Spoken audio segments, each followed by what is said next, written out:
Сәлем достар, сіздерге бүгін IDL ортасын орнату барысын көрсетіп жіберейін. Ол үшін Google-ға бар болғаны скачать, Python деп жазамыз. Python.org деген сайтқа кіреміз. Download батырмасын басамыз. Программа жазылып болған соң, оны іске қосамыз.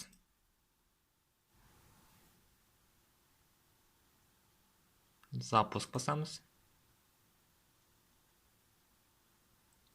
Астына жалаушаларды қосамыз.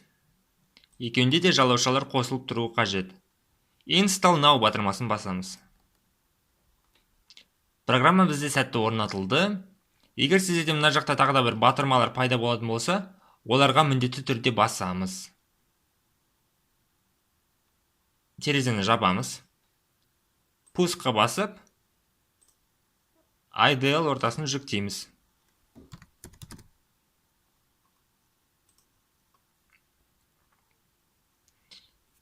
Программаны қолдана берсек болады.